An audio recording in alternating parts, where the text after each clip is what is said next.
guys, and welcome back to the channel. Welcome to the corner. Here's the corner. Here's the corner. Jeris is in the house. How you doing, Jeris? Doing pretty well. How about yourself? Not too bad. I probably should have done this before we started, but I'm just double checking my mic because apparently it switches on its own. But I'm glad it's working. It's the right mic. But what is up, everybody in the chat? Bod is here. G-Man, Abdella. G-Man, oh, sorry, I said that twice. And then the CFC corner, we got a Jeris's corner guy in the house. What's up, guys? And we got a good show going on. But how are things going with you, Jeris? I know you're taking a break for a bit, and everything going well. It's going. I'll say that. It's going. That in this economy, I guess everybody just could say it's just going, right? We're just trying to get through this good old times with the gas prices going through the roof. We're about to drive a lot, but it's the only reason we're driving to Wisconsin, South Dakota, Southern Illinois. We're about to take a big trip for the next week and a half or so, is because the flights are just outrageous. Like, you think everybody's complaining about the gas prices, like the flight prices are through the roof. Tim's been sleeping on the job. Jeris the goat has been keeping us entertained. Good deal. Well, I'm glad Jeris has been there. That's good. What's up, Pat West? How's it going? All right. Well, we got a lot to talk about, actually. I know it's the off season after the draft and everything, but Washington has found a way to give us some news to discuss. Of course, we're going to talk about Terry and now the Daron Payne news, the potential counting of votes for Dan Snyder, the new land that Washington has bought for apparently maybe a new mini city stadium. Then we'll just talk about this team and the NFC East and the schedule and everything, and that's how we'll wrap it up. And also, if you guys have anything that you guys want to say, I'll try to keep tabs on the chat the best I can.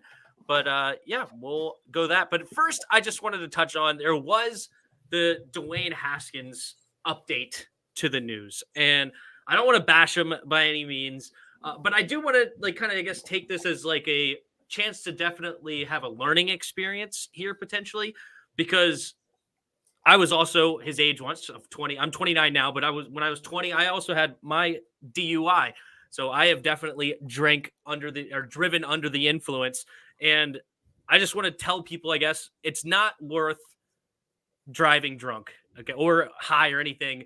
Just get the Uber, get the Lyft, get a taxi, get a friend to pick you up, whatever, because those costs are nothing compared to what it could happen. Of course, Dwayne lost his life. I had to pay well over $3,000 in fees and lawyer fees and all this kind of stuff.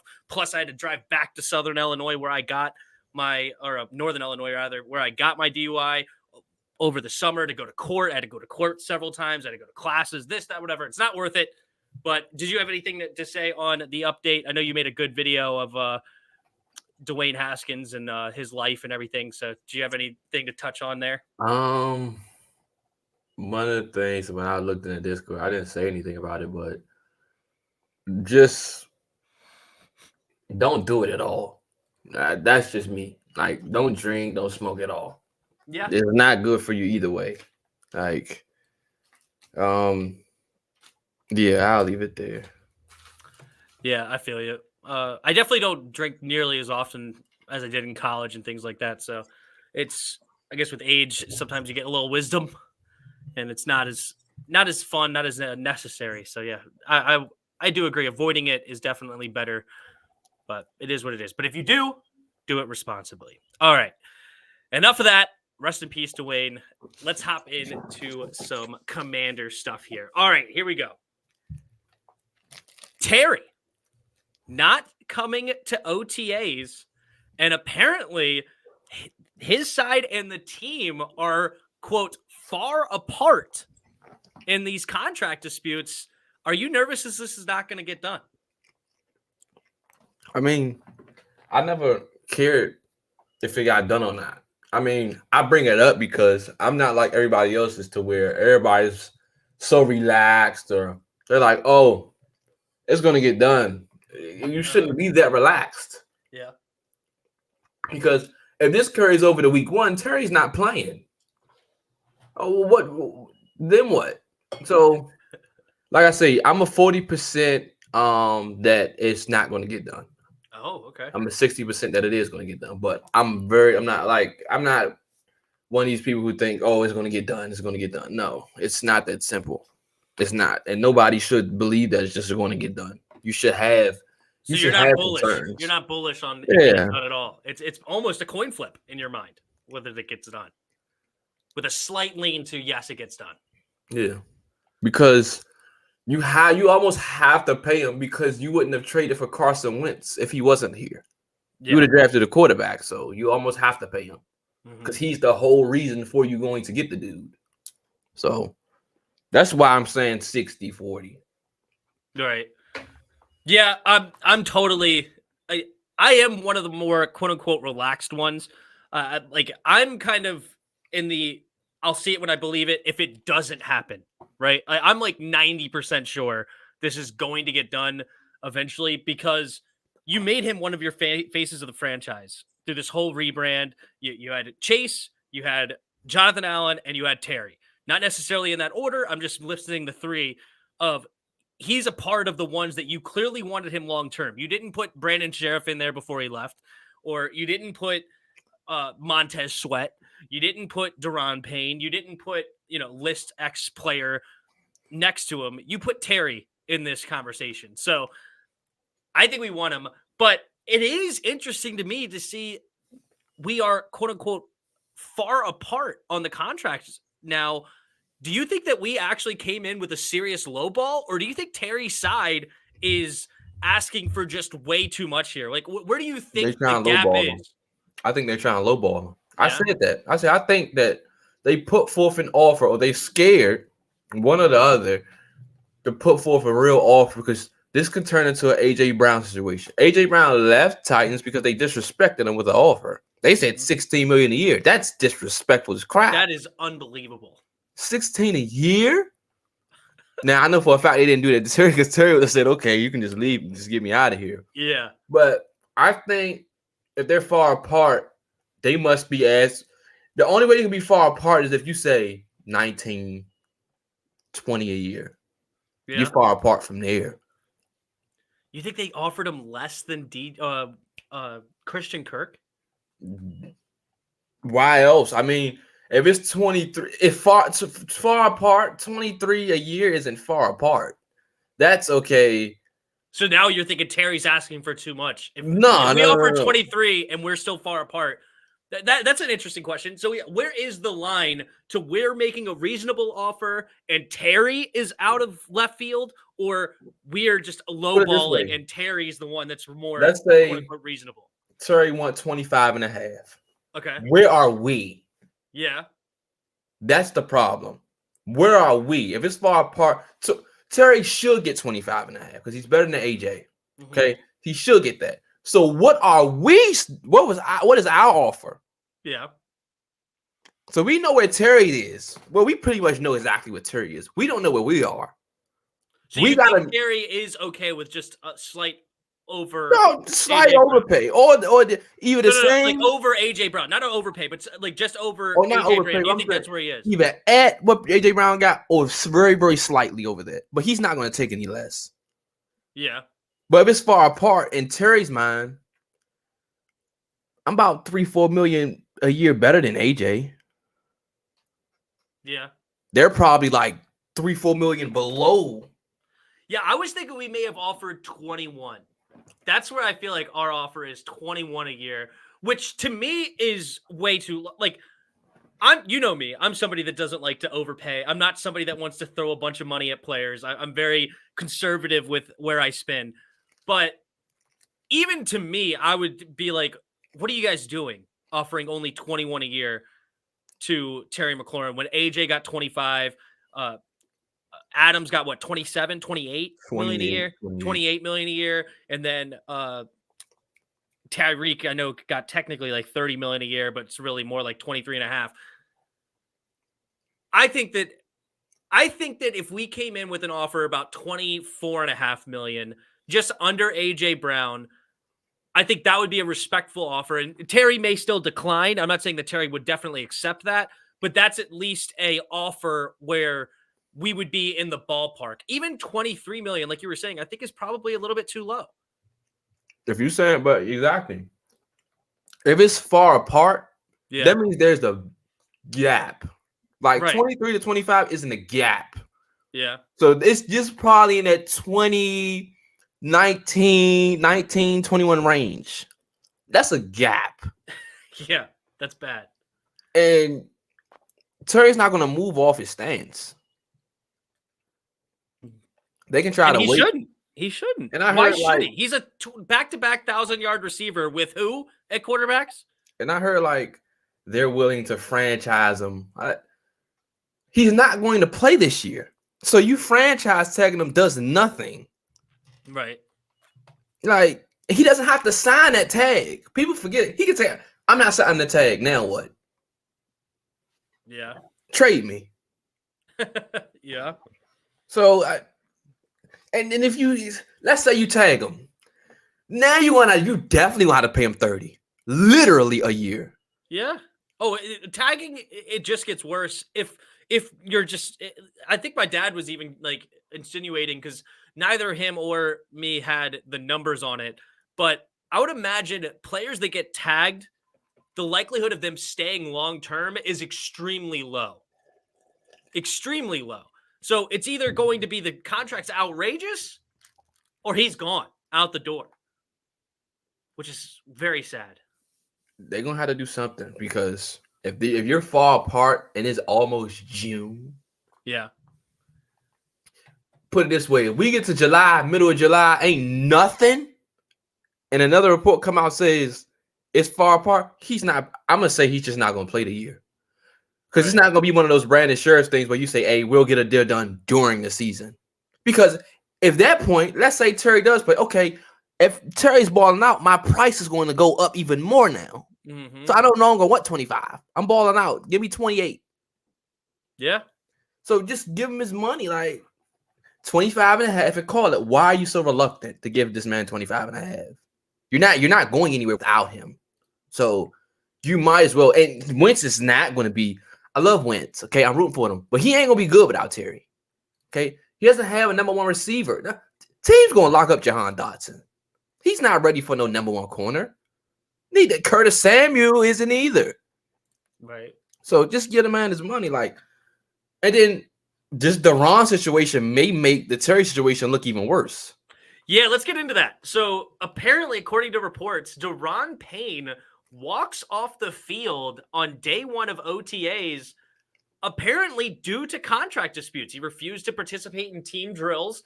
And it's basically been known now for a minute that Daron Payne is not getting paid long-term, right? Like there's just no room now on the books for him to get paid. We only have like 25, 27 million as of right now. Terry's going to get a big chunk of that. Yeah, maybe you cut Carson, but we're not hoping for that. So without basically Carson failing, then there is zero room for a big Daron Payne contract. So with him walking off and basically demanding, like, hey, we need to make a move this year. I'm not waiting for next offseason. A move needs to happen now. Is he out the door this year with is he on the trade block? I mean, I heard they was trying to trade him already. But if he really wants a contract and he's doing this, we're in trouble. Like, I get, we see people say, oh, we drafted for Durian Matt. No. It's a locker room problem now, because you have to think in your head, Terry's not paid. Daron's not paid. Now think of everybody else on the team. Mm-hmm. Y'all paid John. Okay, whatever. Mm-hmm. You're not paying your best player, and you ain't paying Daron. So now the other players looking at, hey, when our contract coming up, are they going to pay us? Well, they didn't pay John top dollar. They still paid him. Well, 17, but I'm just going along with your theory of a locker room problem. Like, John wanted to stay here. He was a fan of this team. He grew up in Virginia. He also had he had a personal goal of staying with the team he drafted his entire career. That was something that he really wanted to do. So because of those things, we were able to get to Jonathan Allen actually on a pretty dang good deal, considering like who was the kid or the dude from the Giants that I think was it Tomlinson? Didn't he get like 20 million or something crazy? Or was it somebody else that got a big deal? But some of these guys are in the interior. Maybe it was Leonard Williams actually that got the 20 million a year or something.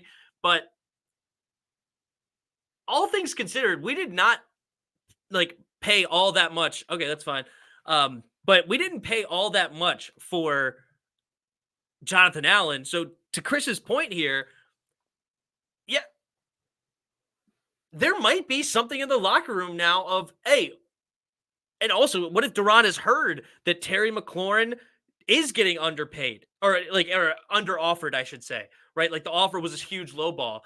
And Daron's like, WTF, man, what are we doing here? Why are we playing these games? We have earned our money. Pay us the money from our rookie contract. But it's interesting. Anyway, did you get any of that or are you good? Yeah, I've got all that. I mean, listen, if he's walking, I mean, you can't have stuff like this going into the season. Like, it's going to have a trickle-down effect some way, somehow. If he's not happy, okay, now what you gonna do? Cut his playing time? Now he's angry. You know, you know, maybe he get into it for Federian Mathis. You know, now it's like you really pushing it, but it's our fault because you should have got rid of him beforehand.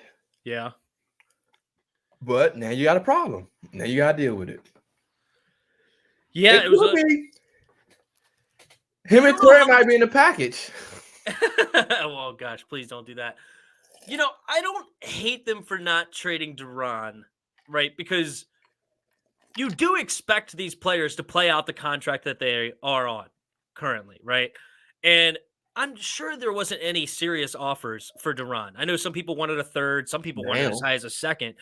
But even before the draft, I don't think people were coming in and clamoring for an interior defensive lineman on like they weren't trying that they knew had problems with the team with the punching of or throwing a punch or doing this or doing that, or he didn't throw the punch, but he put his finger in Jonathan Allen's face and then Jonathan threw the punch.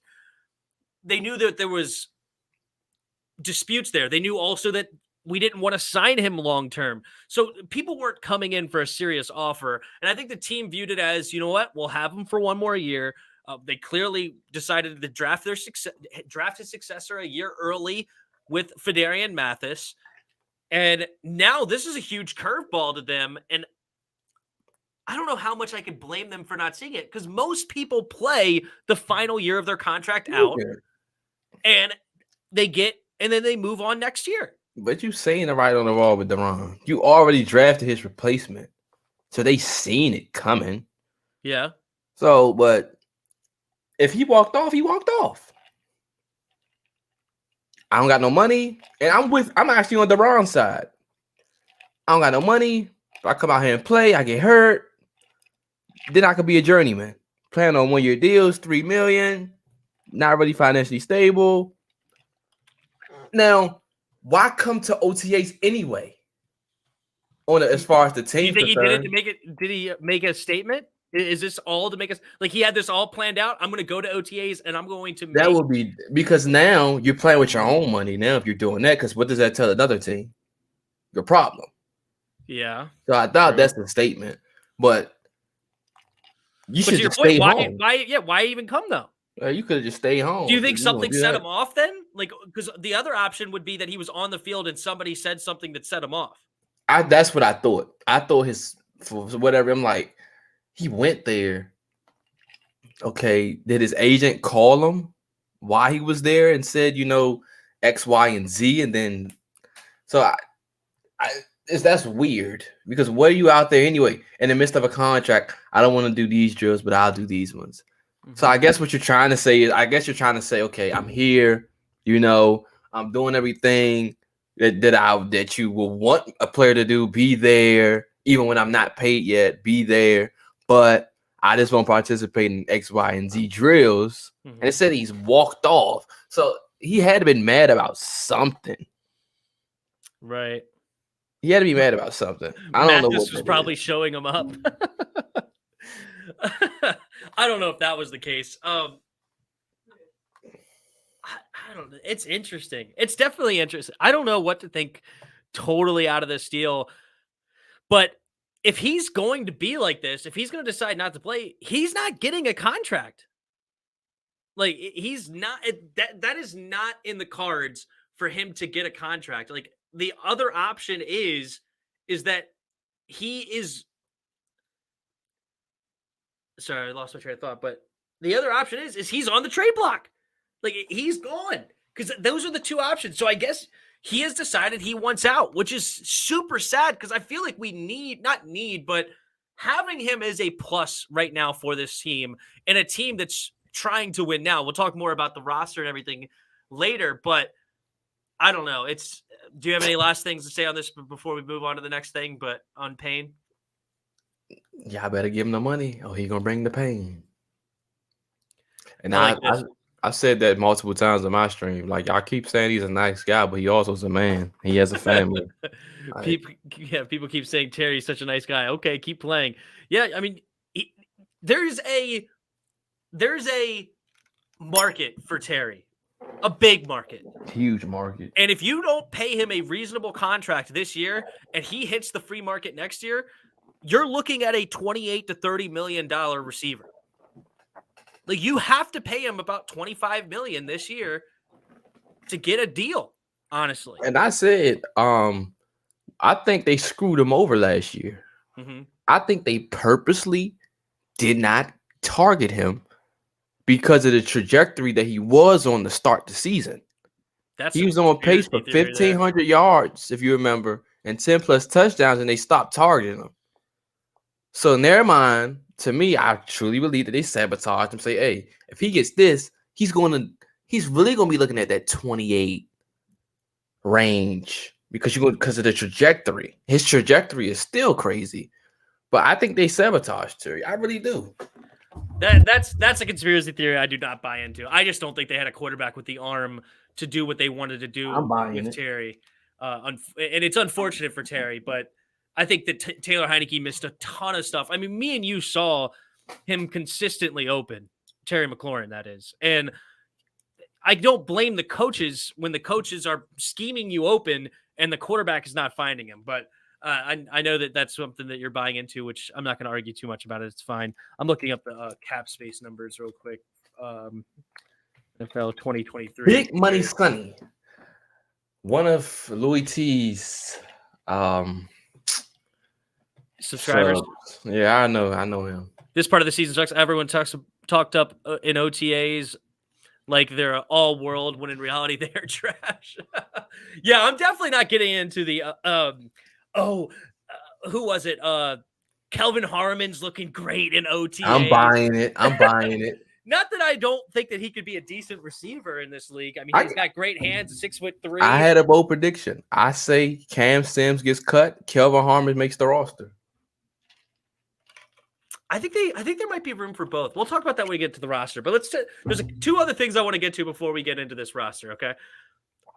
One, Washington is buying, apparently, the Commanders, that is, $100 million in land in Woodbridge, Virginia, and apparently have released a potential mini-city stadium. What do you think about that? Moving all the way down to Virginia, you think that's good for the team? Good move? Bad move? Sad? What do you think? I don't care about a location. Just give me a dome. I take it. So you want a dome? I want a dome. Is it a dome? I heard think that the pictures that I was seeing, it looked like a dome a little bit. Yeah. Give me a dome. I like the pictures, like the outdoor and stuff like that. I think that's dope. Kurt Samuel won't be here by that time, but yeah, I think that's fire. But I also read in the Discord, we didn't actually purchase. It was an option or something like that, or whatever the case may be. But I'll take it. Yeah, maybe it's not something to go through yet. I'm not sure either. But I know Virginia is playing hardball of they're trying to get the Commanders as like they're trying to do the most to get the Commanders to come to I would love Virginia. Love They don't. Maryland like doesn't seem Virginia. like super interested in helping out a new stadium. DC is completely against a new stadium, but They ain't got nothing Virginia in wants. DC. DC crowded enough. Well, people want the old RFK site. That don't look dirty though. Well, no, they want to crush it and build it up. They want to demo the old stadium and build a whole new. But still, it's still too much traffic. If you like look at that area, it's too much traffic. That would be one of the better places to do it because you have 295 pretty close. You just cross that bridge and 295 is right there, and you could just exit out that way, go north or south. It's not ideal, I guess, but any place in a city is going to have traffic problems when you have 80,000 people coming into an area. Let's go to VA. Let's go to VA. Well, that's where it seems like it's going. That's why I love VA. I am sad about it. I am a Marylander, so where ain't gonna put it? Okay, so tear down FedEx Field and make it there. People hate the location. They do. I don't really care. It doesn't bother me too much. Like, it is what it is, but people hate the location of FedEx Field right there in Landover. It's in the middle of nowhere. There's nothing else around it. It's like literally it's just the stadium. There's nothing else to do.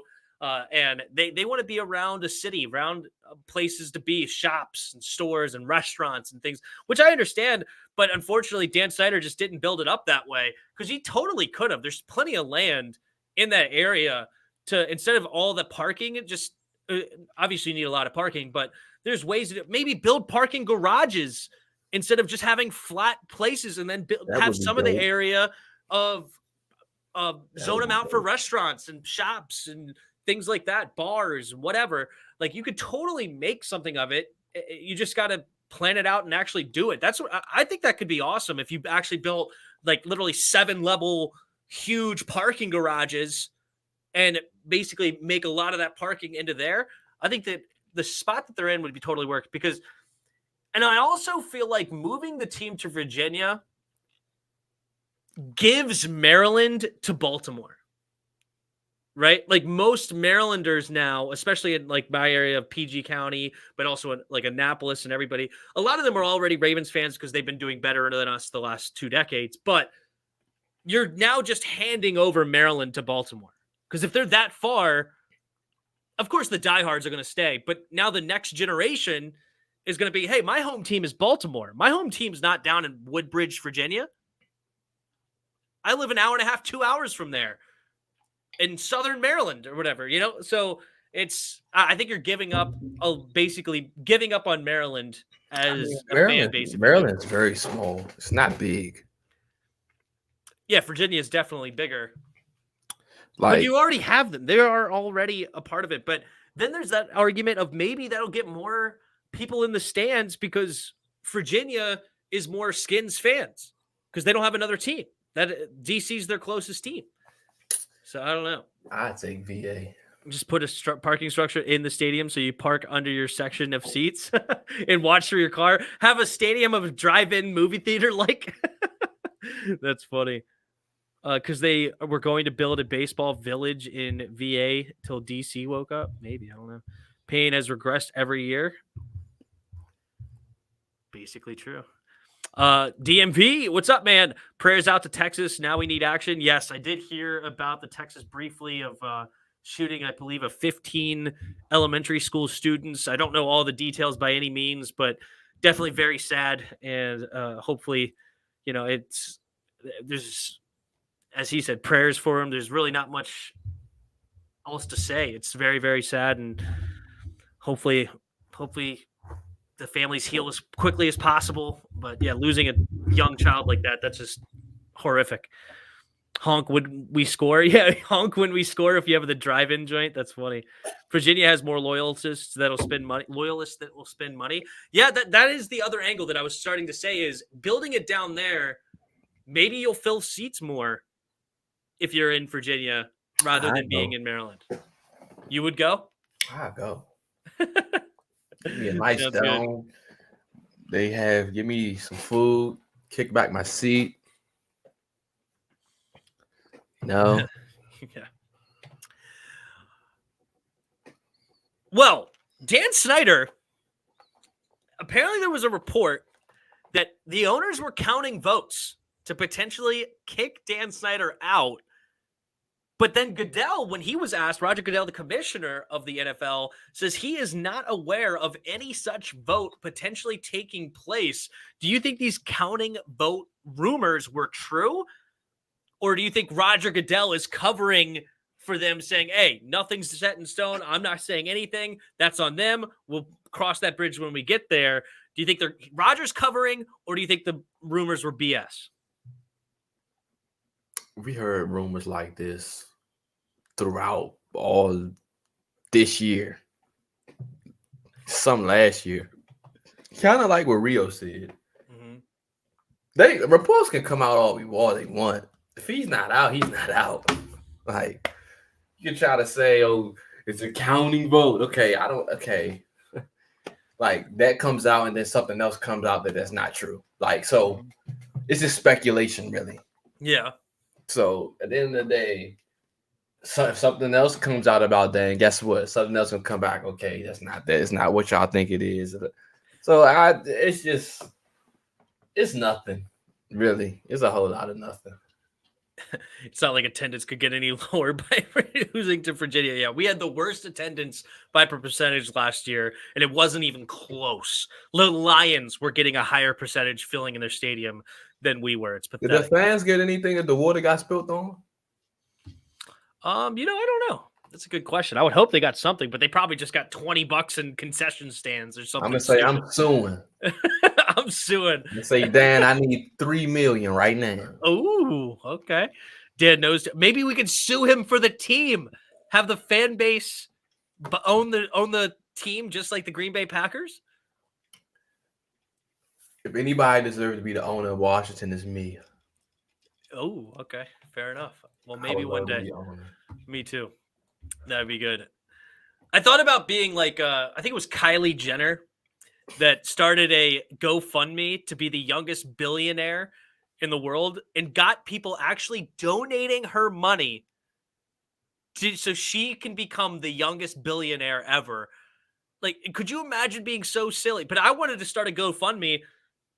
Hey, Tim to be owner of Washington Commanders. Send me money to become the Washington Commanders ownership.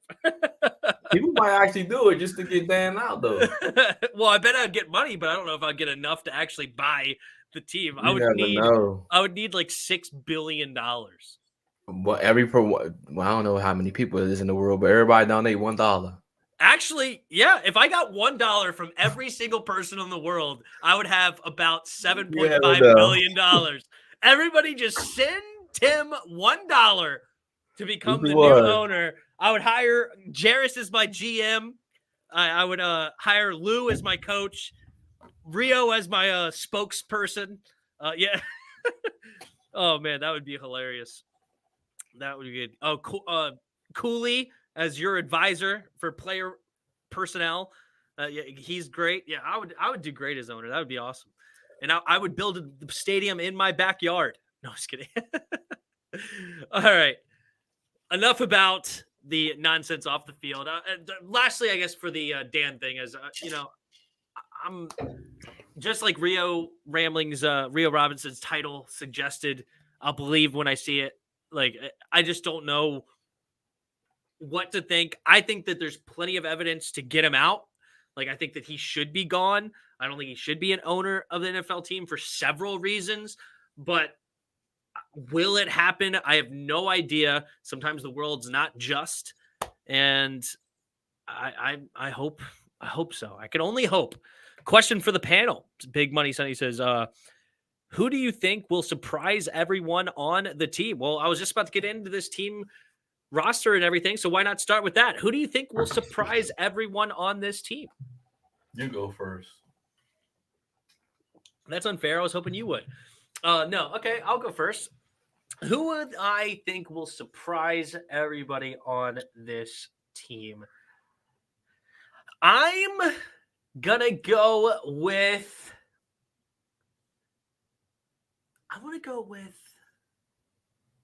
a guy that you really like, That's what I'm going to go with. I'm going to go with Antonio Gibson. A lot of people are hating on old Gibby that he's going to fumble and he's going to get kicked out of the room of Brian Robinson's going to take his job.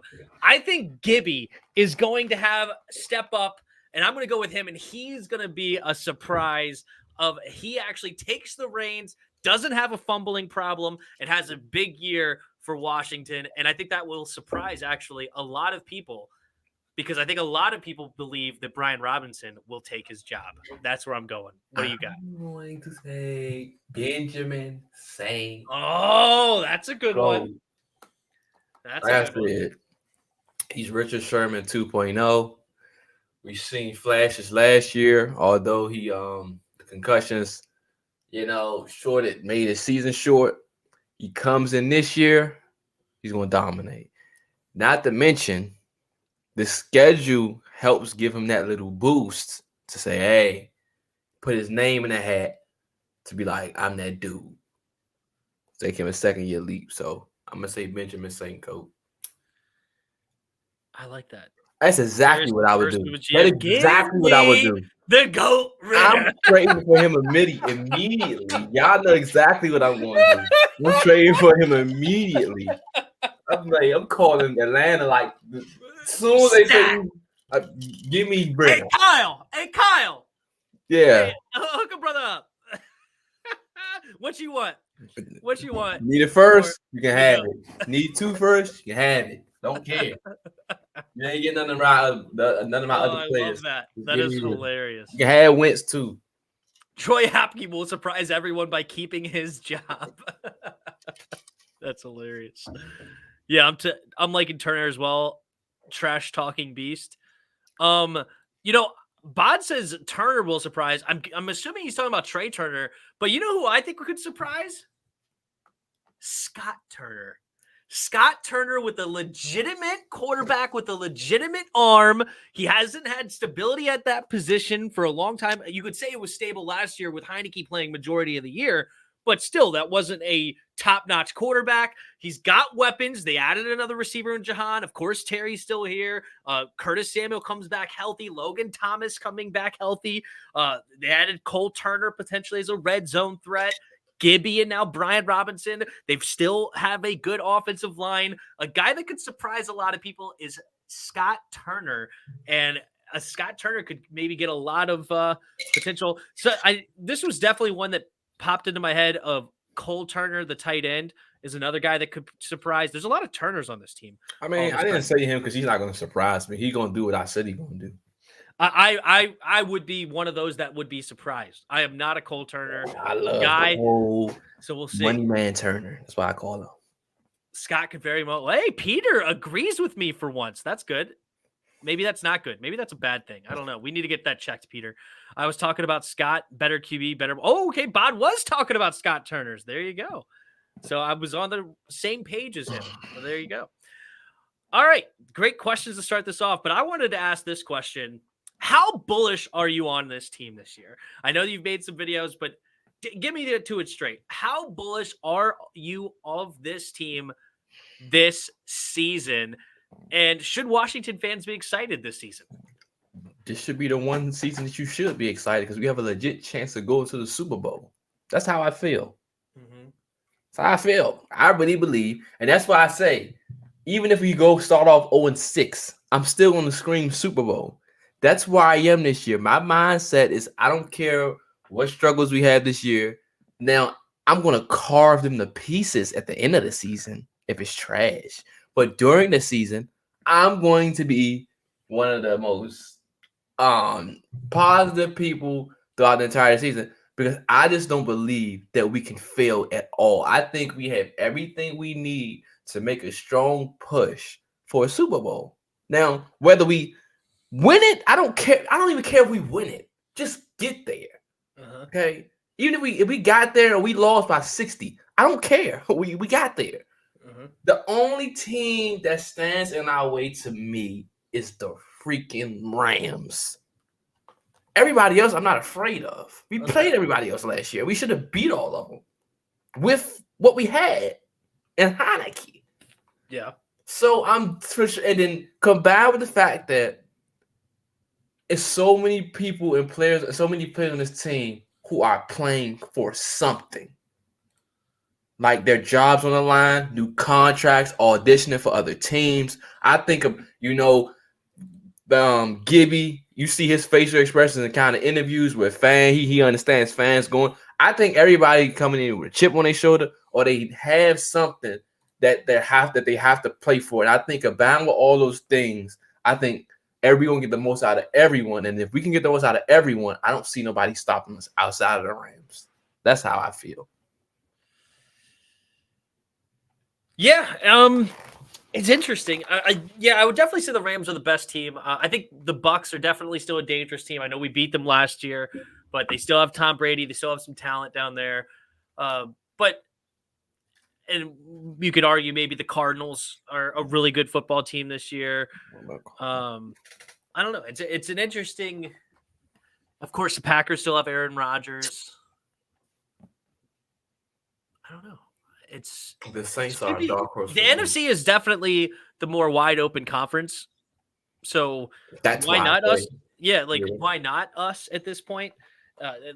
We have a better quarterback. We're pretty well coached, or at least well led, I should say. I don't know. I guess coached might be overstating it, but I don't know. It's interesting. Where do you rank this roster in the NFL and the NFC? So top 5 roster in the NFL. What about NFC? I mean, you can't argue the talent. Now, where the production's fine, but if you're talking about production, then okay, fine, cool. But if you're talking about talent, we're top 5. Like, easily. As far as talent goes and potential, heck yeah. But you said roster, so basically on paper, that's what we're going off of. We're top 5 roster easily. Interesting. I haven't looked at what. Now the Chargers, that might be a little.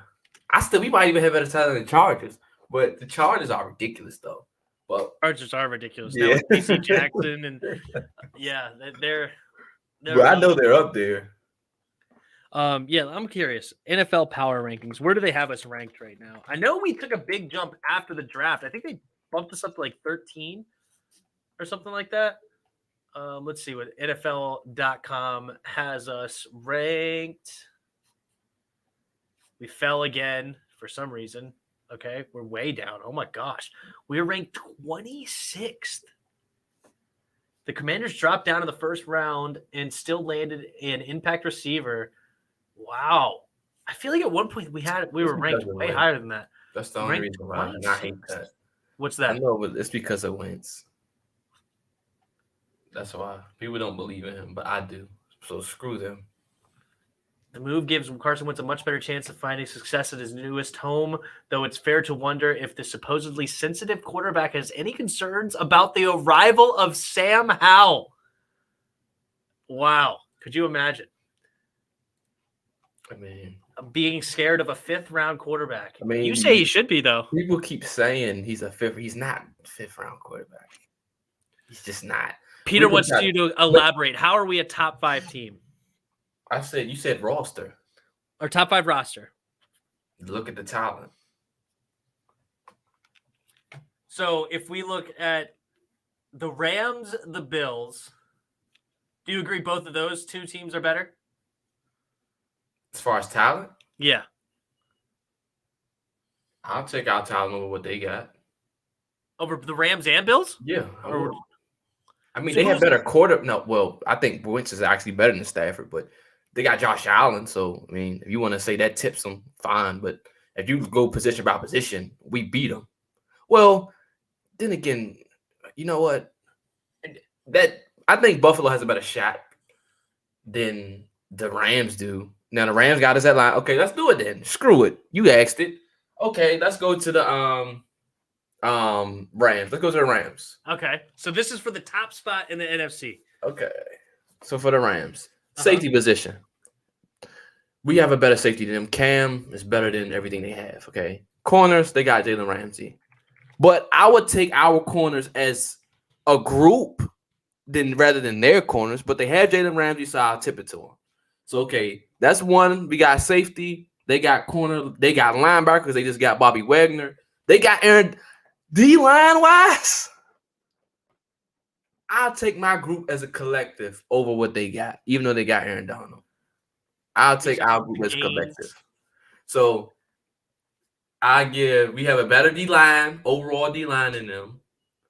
Offensively, we have a better receiver. We have a better running back. Oh, you said we had better safeties, and you think we have better corners as a group? No, as a group, but I'm gonna give them Jalen Ramsey because they got. Oh, so you gave them the corners. You gave us the safeties because they have Taylor Rapp and Jordan Fuller. What'd you say about linebackers? I gave them linebackers. They got Bobby Wagner. Okay. I gave us D-line because we got a better overall D-line than them. You gave us the D-line, okay. And then you on the offensive side of the ball.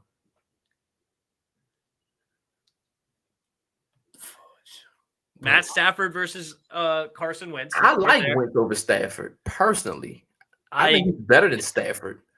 I don't know how you could put Wentz right now over Stafford. I mean, you can say it based off what Matthew Stafford did this past season, but if you want to just level up like before this season. Oh, absolutely. Even if you leveled up before this season. I'm still taking him. He's had a 5,000-yard season. That's fine, but what did he equate touchdowns. Huh? He's never was an MVP conversation. He never was going to win one. Well, that's because the team around him was so bad. But he was, as a player, he was in that conversation. What did Wentz say? I would take Wentz. But if you want, like I said, you want to give him. Well, Wentz had a better defense. Receiver and what? And also, Matt Stafford never had a 1,000-yard rusher in Detroit. Never had a 1,000-yard rusher in Detroit. O-line. We got the O-line. O-line. Okay. We got the running back. I would have to give them receiver because they have A-Rob. We don't have an A-Rob. So Terry cancels out Cooper Kupp. We don't have A-Rob. You know, and they have Tyler Higbee. Can you give Logan over Higbee? That's pretty much a toss-up. Not Higbee, coming off an ACL tear. But Higbee is coming off an injury. So I don't know. It's interesting. That's why I say the Rams are so much closer. But when I look at the Bills, I'll take our. Well, then again, we don't got no Gabe Davis. How we got the O-line? Our O-line is pretty good. I mean, looking at their O-line, they don't have Whitworth anymore. He retired. Mm-hmm. So now they have Notaboom, David Edwards, Brian Allen, Bobby Evans, and Rob Havestein. Yeah, we got a better O-line, period. I think we do with Charles Leno, Andrew Norwell, Chase Roullier, who's a top 10 center. We have Trey Turner, who in this system was a Pro Bowler before in Carolina with John Matsko. And then we have Cosme, who was one of the higher graded rookies last year at right tackle. I think you could give this the nod at O-line. I think that's probably, and I think you could give us the nod at safety. I'm not really big on their safeties. I think Jalen Ramsey plus anybody, but you said the same thing. So you said you would give him corners. I would give him linebackers as well. I just don't know if I can actually give us the D-line. I really don't know if I can actually do that because, I mean, Aaron Donald is just so much of a freak that you saw once they lost him in that playoff game 2 years ago, how much of a devastation that was. And that could go to your point of saying that they don't have a good depth. But what if Chase Young actually turns out to be what we think he is or what we thought he can be? That's a totally different turnover. Yeah, I mean, if Chase Young actually explodes, that's fine. But I don't think I could rate him now as a based on what I've seen. And we're doing player by player. So we just talk about roster. If you do player by player, we cook them. If you do player by player? If you do we destroy them. Because, like, middle linebacker, okay, you will give Bobby Wagner. But nobody on their team is better than Jamin out there. Better than who? Better than Jamin. Davis? They don't have no other linebackers outside of Bobby Wagner. Their linebackers suck. Like, outside What do you count Leonard Floyd? He's an end. He's an edge. Well, he's listed. They play a 3-4, so he's mostly on the edge, though. Yeah. So okay, fair. So you have him. So you would consider him more of a part of the D line than you would. Yeah, he's an edge. If you include him a part of the D line, then I have to give them D line because Aaron Donald is just so far and above anybody that we have. And then you go Leonard Floyd that could compare to anybody in our number 2 probably. And then A'Shawn Robinson. I actually like A'Shawn Robinson. I think he's solid from Alabama. Do you think a team would take Leonard Floyd or Montez Sweat?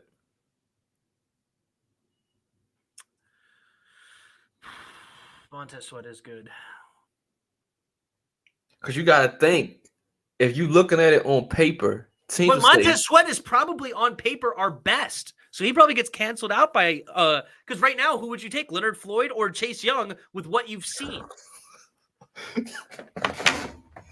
Oh shoot! But like I said, if you're looking at it on paper, yeah, we're talking about roster. So you have to go based off on paper. I'm looking at roster. No, we go on.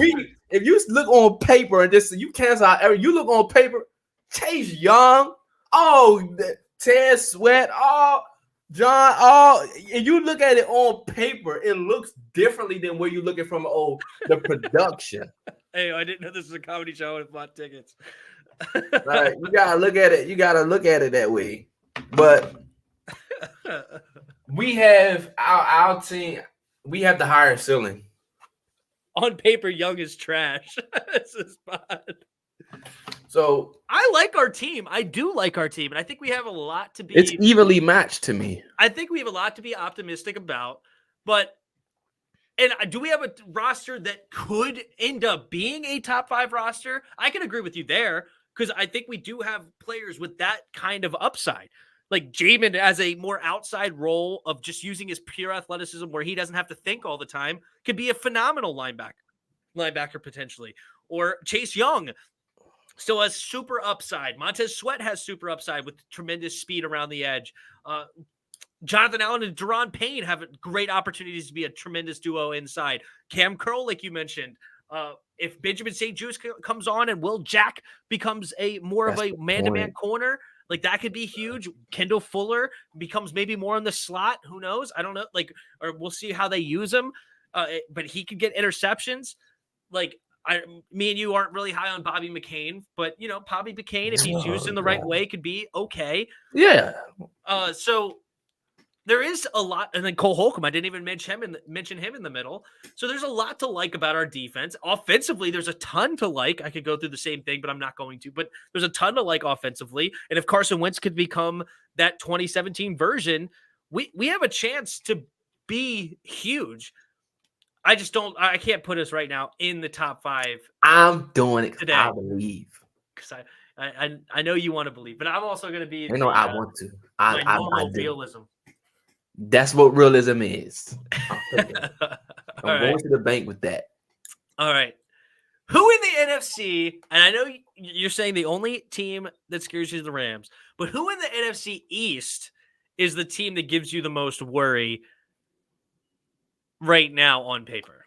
Giants. The Giants give you the most and I worry. Keep saying it. I said it last year and I keep saying it. Their team is stupid talented. It's just the O-line is fine now. I'm not even thinking about the whole thing. O-line is fine. With Evan Neal, Andrew Thomas. I think they should kick Andrew Thomas into guard, actually. That's what they should do. But who would play the other tackle? You can figure that out. That's right tackle. You can figure that out. Okay. But the O-line to me is fine. Come back with a fresh Saquon. Okay? You got weapons everywhere. You cool with that. Then we go into the defensive side of all. Azeez Ojulari, Kayvon Thibodeau, Leonard Williams, Blake Jarwin. They still got Logan Ryan out there. They had Leonard Williams and Dexter Lawrence. They got everything. And that's the team. And they fight. The Giants fight. And they always seem to give us a run for our money. So the only question with them is, can Daniel Jones be that dude? Now, I made a statement. I think it was on. They also have a coach but they have the new coach that fixed Josh Allen, right? Yeah, but I also made it what if they actually go out and go say, hey, let's go get Baker? Change some things. If they could pick Baker, I'm definitely scared of them. because I hate Baker. I like Baker. I was a Baker fan. I was happy that he went number 1. I was a Baker fan coming out of Oklahoma. The dude has a live arm. He's a gamer, or he was at least.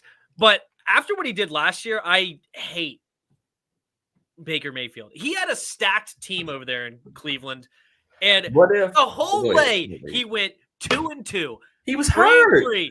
No, early in the season, 2-2, 3-3. Oh, one of those games wasn't his fault. 5-5, 6-6. The whole way he's a 500 quarterback with the most stacked roster in the NFL potentially. The Chiefs game wasn't his fault at all to start the season because he was beating the crap out of them. If you watch that game, Baker was shredding them. They got back in the game because everybody was shredding the Chiefs. Chiefs was horrible. But still, it's the Chiefs. Okay, they're worldly respected, but they don't need a superstar quarterback to be a threat in the NFC. Neither did the Browns, and they were a 500 team the whole way. He was hurt though. Wait, who's a more talented team? Seriously, last year's Browns or last year's Browns or the Giants? Browns. Okay, and then why in the world is Baker a 500 quarterback the whole way through? I mean, he was hurt. Later, he was hurt, man. You gotta say he was hurt. He was hurt in the beginning of the season, and he lost some players too, though. Wait, in the beginning of the year, he was hurt. No, he was not hurt in the beginning of the year. Then go look the whole way. He was 1-1, 2-2, 3-3. I believe in Baker. 5-5. I believe in Baker. But at the end of the day, even if you want to look at it that way, I'm more afraid. I'm not worried about the Eagles. I'm not. Nah, I don't care. They don't have a quarter. And how I'll be fighting for Hurts, but I'm not worried about Hurts. Yeah. It's the Giants because they have the better talent, and especially they have the better D-line. You got Thibodeau, Azeez Ojulari, and Leonard Williams coming at your neck. I like your Giants pick as a future, but this year I can't give it to him because Daniel Jones is still a joke. It's a first-year head coach. There's going to be some growing pains.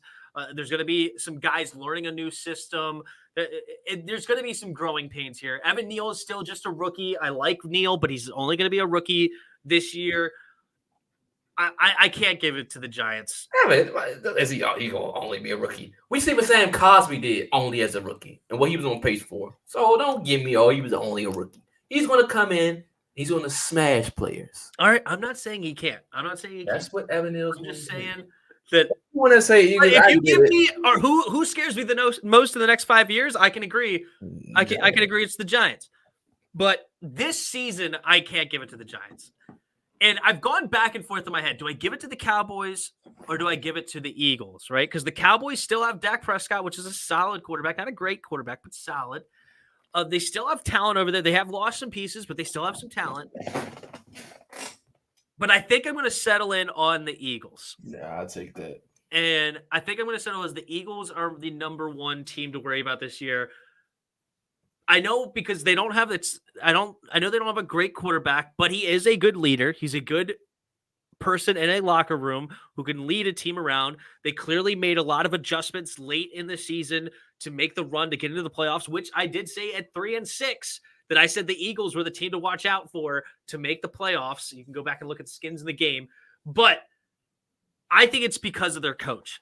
And it's hilarious for me to even say that after how bad that opening press conference was of him. I thought he was the biggest joke ever, but you can't judge a book by its cover because, man, I loved throughout the season. I started to love Nick Sirianni. I think he's a young coach. He's not afraid to, do something out of the box. He's very forward thinking. He's like, hey, I've learned my team cannot throw the ball very much, so I'm going to become a run-first team. I like to throw the ball as a head coach, but I don't care. That's not what my team can do. So I am going to start running the football and became the number one rushing attack in the league with Hurts and Miles Sanders and company. And then, of course, now they added A.J. Brown. Devontae Smith surprised me with a very good rookie season. I was not a Devontae Smith fan, but he did a great job in his rookie year. Now you had A.J. Brown. You still have Dallas Goedert. You still have an old offensive line, but you still have pieces on the offensive line. You still have Fletcher Cox. Now you just added Jordan Davis, who can learn under Fletcher Cox. The defense, they also added the corner, James Bradbury. I would have to give the nod to the Eagles right now this season, but we'll see. That's a threat. As the biggest threat in this season. That's fine. You know what? Wentz is going to beat their butt. So I guess we can call them a threat, though. Do you think we are the most improved team in the NFC East? A lot of people would give it to the Eagles, but do you think that we are the more improved team? Yeah. Yeah? Yeah. We got Wentz. Nobody else in the division has Wentz. Wait, Diggs is 1,000% overrated. I just saw somebody say Micah is not overrated.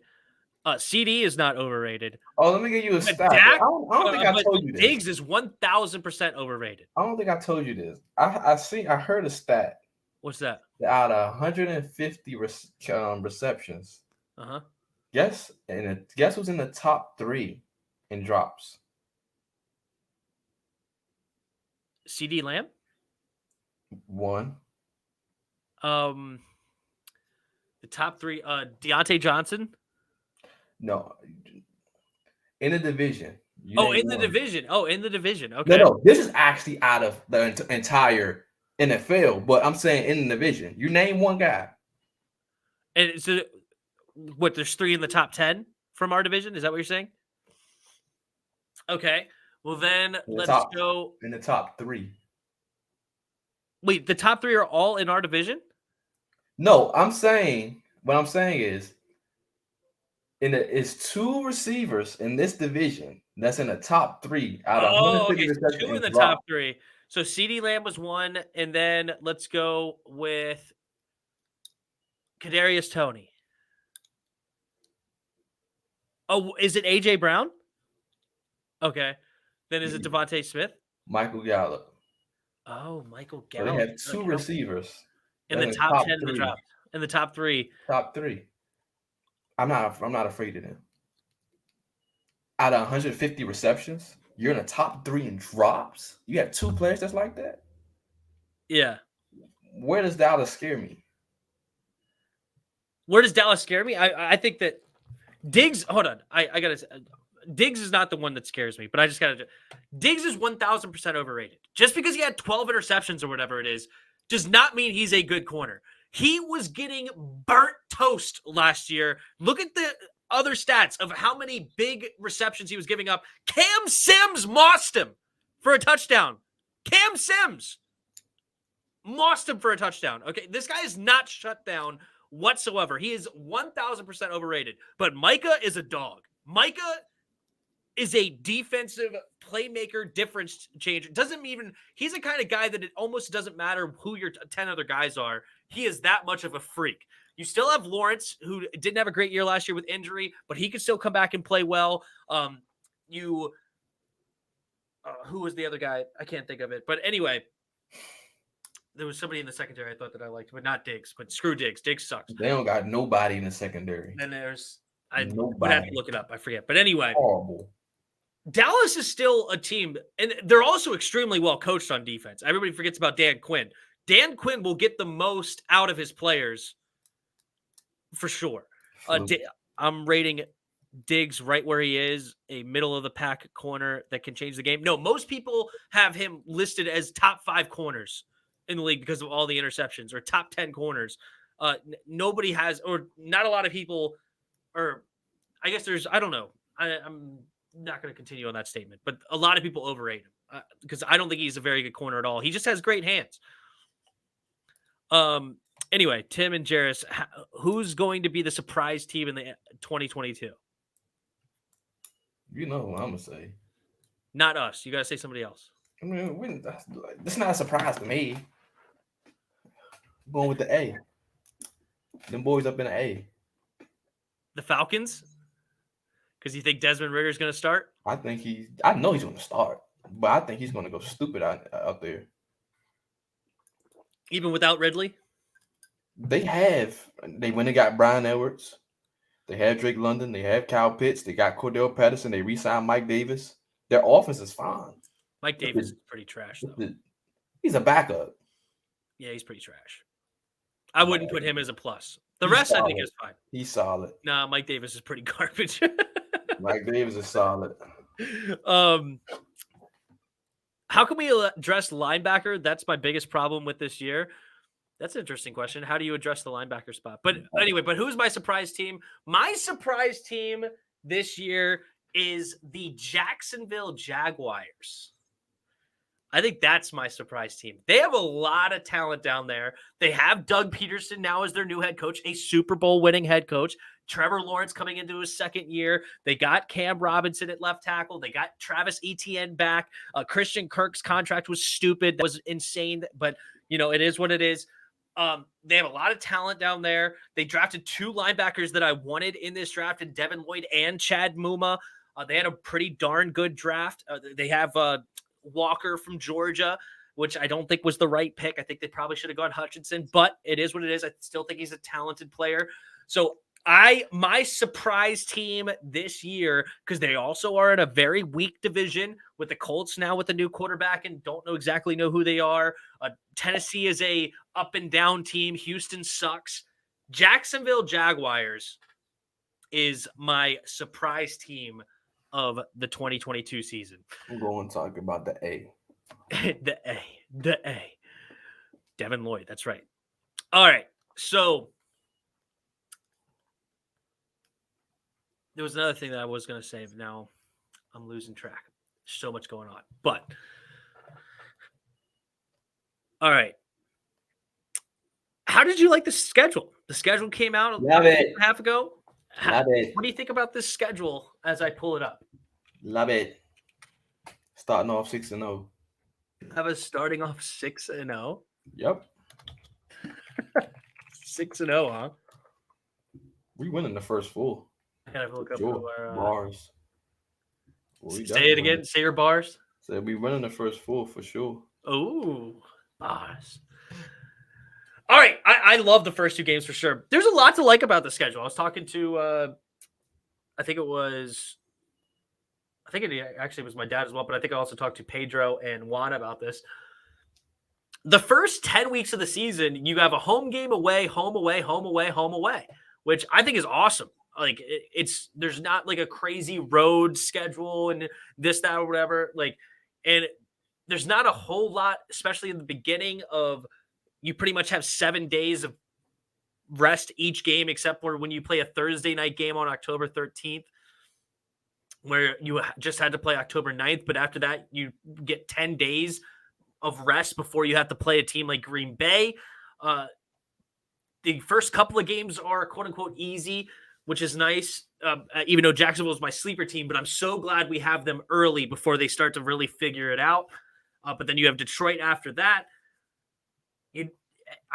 There's a lot to like about this schedule, but you have a 6-0 in the first 6 games. So the first loss you have is against Green Bay in week 7. I think we could win that game, but I think that we'll be idiots. We'll be on our high horse, and then we'll get humbled. True. And another nice thing is we get Tennessee and Green Bay at home, at least in the first 7 games. Our first loss will come against one of them. Yeah. And then we have Colts away. Unless we get Malik by that time. If we get Malik by that time, then that might be different. Peter wants you to explain how we beat the Titans. Simple. We know what the Titans are going to do. Like, all they're going to do is run. Like, they have I love Traylon Burks, and they got Robert Woods too, but we can put up more points than them. Simple. It's really not that hard. They're going to probably try to play grinded out game. Well, we don't need to do that. Just go through the air. Their secondary isn't very good. I mean, all they have is Kevin Byard. Caleb Farley, he'll be back, but okay. Terry's going to kill him. And then, the other's going to eat. So, I'm not really tripping off the Titans, but at the end of the day, we'll see.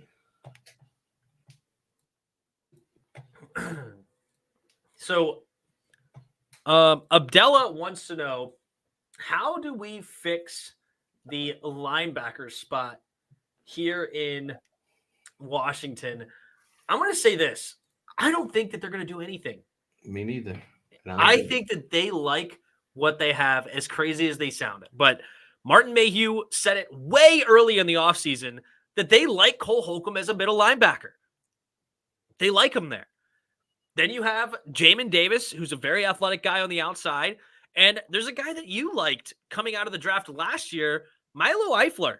Could be an interesting guy on the left side that has a lot of athletic ability, a hard hitter. I don't think he's the best linebacker that we've ever seen. I don't think he's going to come out and be tremendous. But that's a guy on the roster that I think they like. And then also, with the drafting of Fedarian Mathis, just like last year, they may play a lot of the 5-2. So what do you think? What they did. That's what I heard they did in OTAs, the 5-2. I would hope Jamin is actually on the edge, but I'll say, like I say, move by McCain to Landon's position. Have him playing that landing role that he was playing. That's what he's best at. Down there in the box, close to the line of scrimmage. That's what he's good at. Who's that? Bobby McCain down there. Oh, yeah, Bobby McCain. And then I wouldn't mind Milo rotating with him. Percy Butler and Bobby McCain, put him down there in that role. Downhill. I don't want them doing anything. If they're going to be in coverage, running backs. But the problem is Cam Curl is so good at that spot. I don't want Cam down. I don't want Cam down. Cam got other problems to deal with. That's what I'm saying, though. But I think Cameron Curl is the best guy in that spot. Like, him as a deep free safety is not somebody that I like. I mean, I think he's okay at it, but I don't like where he really thrives is being able to go up against tight ends, go up against running backs, and really play them man to man. I mean, he only does do a great job though. High leverage players. Like, they don't put Cam on bums.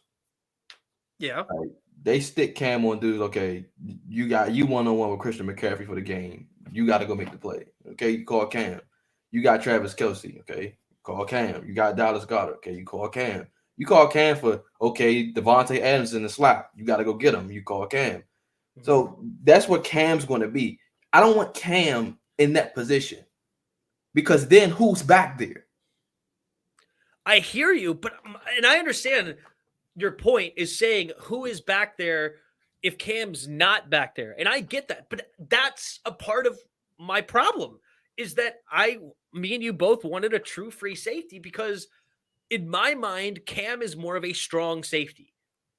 He's more of a guy that you put down in the box or down in the slot to man up whoever. And you don't necessarily, because he doesn't have the true top end speed to be that deep free safety that can cover the entire, like the range to me. He has a role that I think he's extremely good at. And it's sad to me that we didn't address, that's why I'm hoping that Percy Butler can be, because he has that true speed. If Cam wanted to play free, he could.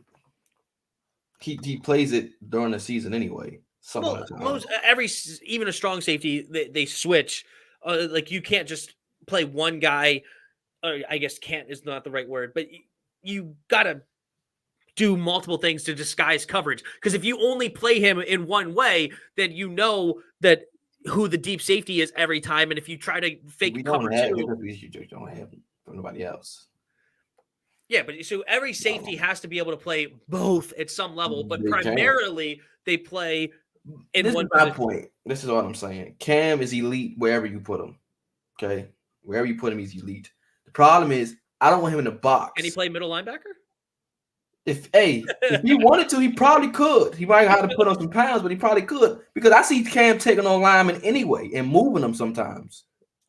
He coming in full speed, he sheds them, he gets off of them, he gets to the tackle. I see Cam do that a lot. But whenever he's asked to come down, but I'm not compromising the back end. I'm just not doing it. Because all they're going to do is, Cam's right there. Cool. We're not going there. Let's just go deep. No one's back there. That's why I want you put Bobby McCain, Percy Butler close to the line of scrimmage. You're downhill. Use that speed, their athleticism, and their ability to cover around in the flat. Perfect. We suck in zone, so why not put those guys there? But those guys there, I really want Kendall Fuller at free safety, and then bring back a Matire, Danny Johnson, and have them be the slot corners. Like, I want that because we need a free safety. Bobby McCain is not going to cut it. He's just not. What about the greatest of all time, Derek Forrest? I'm so mad they drafted him. Yeah. Put him in that mix then. But then again, he bites. That play action. I'll never forget that play action that he bit on in the preseason. Ever. He had a horrible preseason. That one game, he was missing tackles. He had a horrible college career. Why did we draft him? He was not good. Man. He was not good. But that's like our I problem. went back and watched this film after we drafted him. I'm like, what are we looking at? Like, what is going on here? Like, he's missing tackles. He's not in position. He's getting toasted. Like, there was literally no redeeming quality about him other than he ran a 4.35 or something like that, a 4.36, like at the combine. Like, other than that, he was nothing to me. But I don't know. It's interesting. But man, all right. From my Bearcats, sadly. They aren't worried because of flexibility of DBs to confuse offense. I'm still worried about our linebackers. Even our DTs are an easy fix. Linebackers a big drop off. Yeah, no, and I'm with you. And I think earlier you said the rest of the division is making us look silly in linebackers, and that's completely true. The Eagles somehow got Nakobe Dean in the 3rd round, and I understand he had injuries. I understand he had character concerns, but we didn't need to draft Nakobe Dean to make me happy. There was Leo Chenal at the 3rd round. There was Troy Anderson, a physical freak that went to your A team, the Atlanta. There was who else was there? There was another guy. Oh, Chad Muma was a guy that we maybe could have taken from Wyoming. There was a lot of potential linebackers in the 2nd and 3rd round, even in the 4th and the 5th round. I liked what was his name? Mario somebody. I forget already. Yeah, Darian Beavers was an interesting guy. The Giants. The Giants got 2 nasty linebackers. Yeah, the one I liked. Didn't they get the one I liked? The one from Indiana, I think. Oh my God, McFadden. Micah McFadden. I kept wanting to call him Mario, but sorry, Micah McFadden. I knew it started with an M, but yeah, that's hold up. The guy I liked as well. Hold up, I think that's the guy that flashed on fit when I was watching us against them. Because he definitely flashed on film. Because at first when you mentioned him, now that I actually think about him, this might actually be the dude. No, it's not him. It's the white guy. Because it was this black guy that played for Indiana who was punishing people. Oh, yeah? I mean, punishing them. I mean, killing. But I ain't know much about Micah. His name sounds like he's black, though. But Micah McFadden. It's not like he's black. Hey, maybe he's just light skinned. Did you see his face? Yeah, he's light. Well, I think he's white. Christian Harris. Who Christian Harris go to? Oh, yeah, he looks very white. Micah McFadden looks very white. There's no confusing him with white. Where did Christian Harris go? I'm not sure. Where did Christian Harris go? I'm looking at That's another linebacker who I wanted badly. I was not thrilled with Christian Harris, to be honest. He went to Houston. 3rd round to Houston. Perfect. That's a perfect pick. If we got him in the 3rd round, I wouldn't have been mad. I just didn't want him in the 2nd. Oh no. But I'm just shocked we did not take Leo. This was an eye linebacker class too. But we got one guy coming down the turnpike in next year's draft. No, so this is exactly why I said, this what made me feel better. I was like, okay, we passed. Cool. Going to next year's draft Noah Swell. It's perfect. Yeah. Okay, he is an animal. He's a beast. I did a video on him. I don't know if you've seen it. Dude, should be a meme. Send it to the Discord there, Peter. He's a beast. I'm trying to tell y'all. Yeah. Noah Swell, animal from Oregon. Leo Chenal was definitely a really good linebacker. I would have liked it. Wish we had Nakobe Dean. Me too. I wanted Nakobe Dean so bad. But I understand why we didn't take him. See, that's the thing. I'm not somebody that's just like, all right, I like my guy. You have to take him. Okay. I just you need to make it make sense. And character concerns and injury concerns. Apparently he refused surgery on a pectoral muscle or something like that. I understand not going for Nakobe Dean, but not going for a linebacker at all was just absolutely ridiculous to me. I still would have took a swing. Nakobe? I took a swing. Why not? Oh, if we took him, I would have been so happy. You taking that swing with Federian Mathis in the second round. Like, you got a potential all-pro caliber guy that can possibly be mentioned in that Darius Leonard, Fred Warner kind of range because of his versatility. Why not? You got him and Jamin, two of them. And then you stick Cole in the middle. Now you cooking with something because you put Dean in a specific position where he can do. He's perfect. Nakobe Dean to me would have been a perfect middle linebacker. That'd been stupid. I know you don't like it. I love him at middle linebacker. And you know what? I don't even care. Even if he doesn't play middle linebacker, I don't care. Put him wherever. I just want him calling my defense. Talk about a high IQ linebacker. He's a mechanical engineer in college. He led the #1 defense in college in Georgia. They led him to the national championship team. He was a leader on that team. Give me Nakobe Dean. But anyway, we don't have to continue to go down there. It's fine. There's still a chance for a veteran. I would take a chance on Jalen Smith. He is better than David Mayo. I don't believe they care about linebacker. Also, yeah, I made a statement on Protect Stream.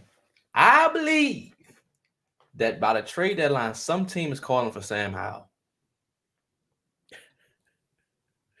You think by the trade deadline, somebody's calling for Sam Howell? I think possibly a little bit before.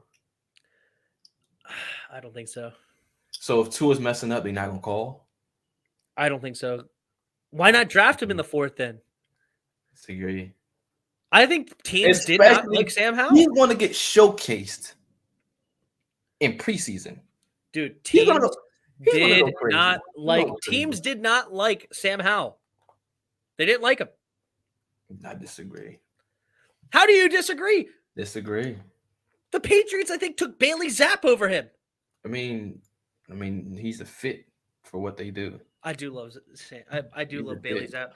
But so is Sam Howell. Sam Howell's a high IQ individual. If you want to be dumb and pass to Sam Howell, okay, cool. Because Sam Howell's better than every quarterback coming out of next year's draft.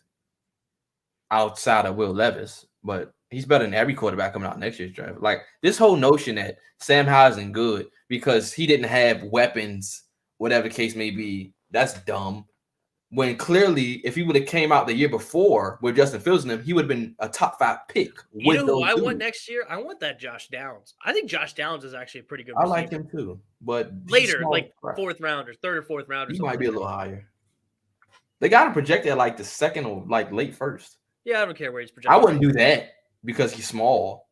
I'll get him somewhere in that 2nd round, late, mid, 2nd, sure, whatever. But I doubt we go receiver at all.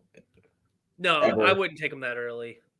If he goes that early, good for the. I like him, but I wouldn't take him that early. But they may 3rd or 4th. I'd consider it. If Howell ends up being the franchise, which I think he will, they probably would do that. Maybe probably would. They should have drafted Ty Chandler late, other than freaking what's his name, Brian. What's his name? I always butcher his name. Johnson, Robbins, whichever one it is. I took Ty Chandler, clearly. Oh, Brian Robinson? Yeah, that boy.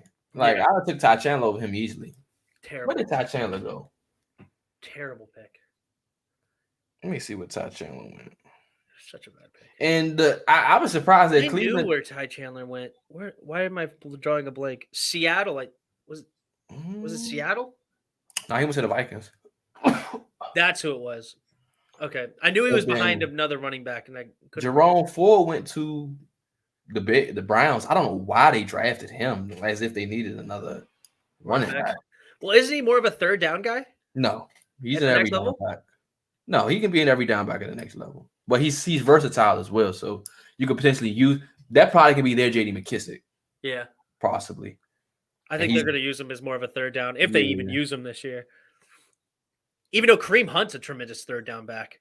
Just because he probably like an insurance policy because Hunt got hurt. So he probably like if Hunt get hurt, hey, you can bring this dude in. He can easily go out here. The guy I would have taken instead of Brian Robinson, not in the 3rd round, but in the 4th round, if you wanted a big body running back for short down and distances, would have been Hassan Haskins from Michigan. I didn't mind him. He showed me some stuff.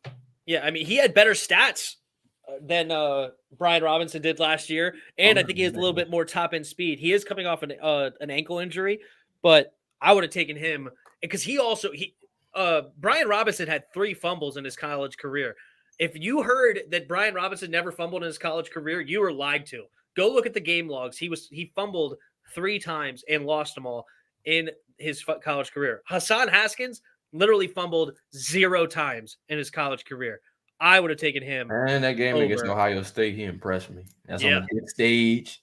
You playing for a playoff berth into the Final Four. They didn't make it, but you're on the big stage. Did they? No, did they? They did. Michigan did make it. Did they? Yeah, they lost to Georgia. No, yeah, right? Because you guys lost to Bama. You lost Michigan to Bama. lost to Georgia. And then Georgia. So they did make it. So they made it. And that means he has he played in high leverage games, and I'll take that. And that translates to the NFL. So I would have took a sign at it as well. Brian Robinson. Not Hassan Reddick. Hassan Haskins. Yeah, Hassan Haskins. But Brian Robinson, I mean, okay, he ran the ball. He ran extremely well against us. We played 3 down. Okay. I could run against a 3 down defense. Okay. It's not hard. So, but yeah. Let's address this. I'm tired of people saying that he's the next Derrick Henry. It's insane. It's insane. Naughty said it. People in my comments be saying, "Oh, he's Derrick Henry. Oh, yes, he can. You can't say that he's not going to be Derrick Henry. Oh, you can't. No, you can't. He's Derrick Henry. Oh, yeah." Like, what? How do you realize Derrick Henry almost had 2,000-yard seasons almost? He was on pace this year before he got hurt to go for 2,000 yards. He was on pace last year to go for 2,000 yards. And we think Brian Robinson will do that. No. I thought that was crazy. Yeah, I'm pulling up something real quick. That's just crazy. Like, fans truly believe that, and it's so annoying. So annoying. I'm looking this up. It's crazy to me. Like, oh yeah, he can be. Yeah. Yes, he can be. He can be Derrick Henry. Yeah, he's Derrick Henry. Like, what? No, thank you. So Brian Robinson in college. Let's just pull up the comparison, because obviously you can't compare what they did in the NFL because we don't know what they did in the NFL. All right, in the championship game against Clemson, 36 carries, 158 yards, 3 touchdowns for Derrick Henry. But Derrick Henry had 2,219 rushing yards. He averaged 5.6 yards per carry, and he had 28 touchdowns in college. Brian Robinson had 1,300 yards, so 900 yards less. He averaged 5.0 yards per carry throughout the because he also had a big game against Cincinnati that he just talked about wasn't very good. But during the regular season, it was 4.8. During the regular season for Derrick Henry, it was 5.9. He only had 14 touchdowns, so half the touchdowns. And he did have more receptions with 35 receptions for almost 300 yards. Brian Robinson did. Derrick Henry only had 11 carries, 91 yards with no touchdowns. Brian Robinson had 2 receiving touchdowns. But this is what they did in college at the same school. This is just not the comparison at all. Give me Brian Robinson as Derrick Henry. The worst comparison by any person in history. Also, Derrick Henry, 6'3", 250 pounds. Brian Robinson, 6'1", 225 pounds. So, yeah, there's another little bit of a difference between the two. What did Derrick Henry run as a 40 too? I'm curious. I think he ran a 4.5, if I remember. Derrick Henry, 40 time. 4.54, but at 6'4", 247 pounds as combine numbers. Brian Robinson ran a 4.53, but only at 6'1", 225. So take it for what you want. I mean, that's just insane. Insane comparison. Tim, you think we could trade a draft pick for a linebacker if one becomes available, or for so? Who? That's the problem, right? I don't think I don't know who I would trade draft picks for. Who's a guy on another team that you're gunning for as a linebacker, Chris? Jeris? I don't really care because there's none out there. Bars. But I mean, there's nothing out there right now, but I'm sure it'll be something out there by the trade deadline. I'm almost for certain on that. Definitely be somebody out there. Maybe Zach Cunningham, or did they re-sign him to a deal already? Cunningham? Did they go to the Chiefs or something like that? Did he go to the Chiefs? That's awesome. They have a great linebacking core. They have I could be wrong. Nick Bolton, Zach Cunningham, and Shield. I just combined his name in so many ways. Leo Chenal. They do. Let's see. He played with the Titans, actually. Oh, the Titans. Okay. Did he get a new deal? Yeah, they did give him a new deal. I remember they gave him a new deal. Yeah, Deion Jones. Perfect. Thank you, Abdullah. Deion Jones from the Falcons. Yes. I would definitely give a first rounder for him. You know what? Then again, I want Michael Myers with that. So. Well, the problem is what year is he on? I don't care. I mean, we need a linebacker. I'm not trading a first for a 1-year rental. We have to be able to pay him. What year is he on his contract? I'm looking. He's going into his 4th year, so they picked up his 5th-year option. And he's a cap hit of $20 million. Holy smokes. I mean, how is that possible? No, this isn't a 5th-year option. They extended him because he was drafted in the 2nd round. Never mind. So they gave him a deal of $20 million cap hit this year and an $18 million cap hit next year. We can't make that work. We just don't have the money for that. Unless we traded a player, unless they took Daron. How is he that much? It says he's an $11 million cap hit next year and a $9 million this year. I'm looking at Spot Track. What are you looking at? Spot Track.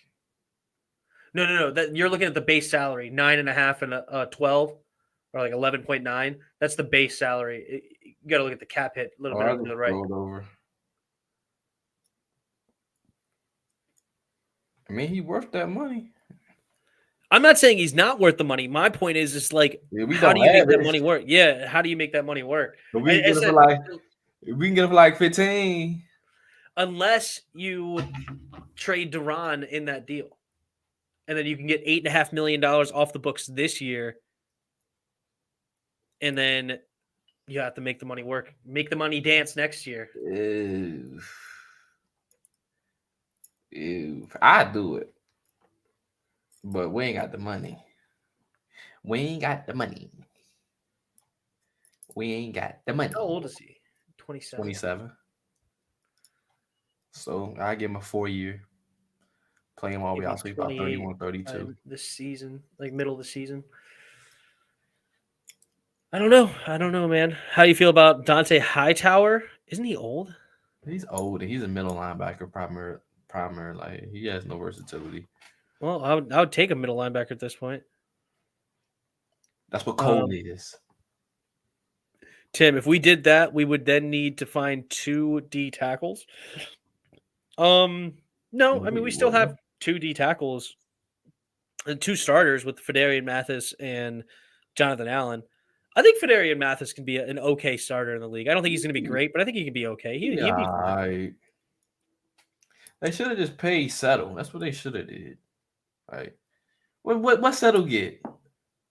$5 million. I don't think that he wanted to stay here. He probably didn't. I understand that too. Yeah, Hightower's 32. Is he a free agent right now? Mm-hmm. I'll take him on a cheap deal if he wants it, like a cheap 1-year deal. But I'm not paying him a ton of money at 32. Or they may bring back.